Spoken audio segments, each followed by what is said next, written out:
ভোলার ট্রাফিক অফিসের কার্যক্রম চলছে জরাজীর্ণ ও ঝুঁকিপূর্ণ ভবনে। তাও আবার ভবনটি ট্রাফিক অফিসের নিজস্ব ভবন নয়, সদর মডেল থানার একটি পরিত্যক্ত ভবন।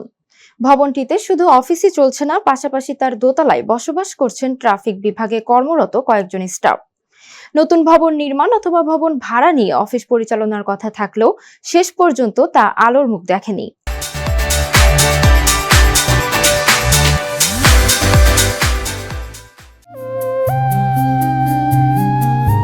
১৯৪২ সালে নির্মিত এই ভবনটিতে স্বাধীনতার পর থেকে চলছিল ভোলা থানার কার্যক্রম। পরবর্তীতে থানার নতুন ভবন হওয়ায় এবং এই ভবনটি পুরনো হওয়ায় এটিকে পরিত্যক্ত ঘোষণা করা হয়। সেটি এখন ট্রাফিক বিভাগের অফিস। নিজস্ব ভবন না থাকায় এক প্রকার বাধ্য হয়েই ভোলার ট্রাফিক বিভাগ এই ভবনটিতে তাদের কার্যক্রম শুরু করেছিল। এরপর আর তা পরিবর্তন হয়নি। বর্তমানে ট্রাফিক বিভাগে কর্মরত আছেন ৩৭ জন, যারা জীবনের ঝুঁকি নিয়ে কাজ করছেন। আপনারা দেখেন, আমাদের এই বিল্ডিংটা অনেক পুরাতন বিল্ডিং এবং উপরের থেকে ছাদ খসে পড়ে, যে কোনো সময় একটা অ্যাক্সিডেন্ট দুর্ঘটনা ঘটে যেতে পারে। তারপরে ভিতরে খুব ঝুঁকিপূর্ণ জায়গা এবং ভিতরে আপনি যদি ক্যামেরাটা ফ্ল্যাশ করেন দেখতে পারবেন যে অনেকগুলো ভাঙ্গা আছে, ছাদ ভেঙে পড়ে গেছে এরকমের।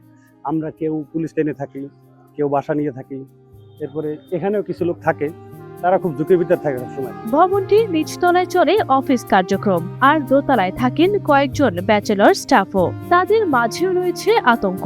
ভবনটির বিভিন্ন অংশে ছাদ ভেঙে পানি পড়ে, নেই পর্যাপ্ত আলো বাতাসের ব্যবস্থাও।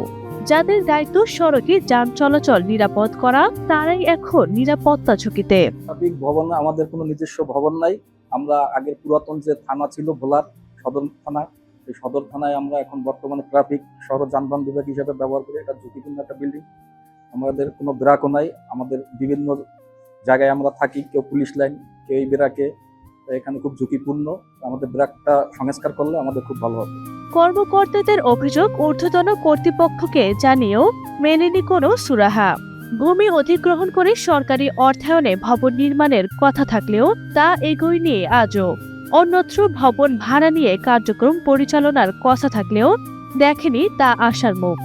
অনেক পুরাতন বিল্ডিং, এখানে কাজ করা অনেক ঝুঁকিপূর্ণ এবং মাঝে মধ্যে যে কলেস্টার ভেঙে পড়ে। আমরা সাবধানতার সাথে কাজ করি এবং মাননীয় পুলিশ সুপার মহোদয় স্যারকেও জানানো হয়েছে এই ব্যাপারে। তিনি ব্যবস্থা নিচ্ছেন। পরবর্তীতে এখানে ট্রাফিক অফিসটা অন্য কোথাও শিফট করা যায় কিনা কিংবা নতুন জায়গা পাওয়া সাপেক্ষে ব্যবস্থা গ্রহণ করার জন্য স্যারও চেষ্টা করছেন। পরিবেশ ভালো থাকে, সেক্ষেত্রে অবশ্যই আমাদের ট্রাফিক বিভাগে যারা কাজ করে তাদের মনোবল অনেকটা চাঙ্গা হবে। আসলে পরিবেশই অনেকটা ডিপেন্ড করে কাজ করার জন্য। সেই পরিবেশ যদি আমরা সুন্দর পাই, সেক্ষেত্রে আমাদের কাজের পরিধি আরো অনেক অংশে বাড়বে এবং এই ট্রাফিক বিভাগের যে কাজগুলো আছে সেগুলো সুন্দরভাবে সম্পাদন করতে পারবে বলে আমি মনে করি। ভোলার ৭টি উপজেলার কোথাও নেই ট্রাফিক বিভাগের স্থায়ী ভবন। বিভিন্ন উপজেলায় থানায় চলছে ট্রাফিক বিভাগের কাজ। নতুন ভবন নির্মাণের মাধ্যমে ট্রাফিক বিভাগের কাজের গতি ও মনোবল ফিরে পাবে বলে আশা ভোলাবাসীর।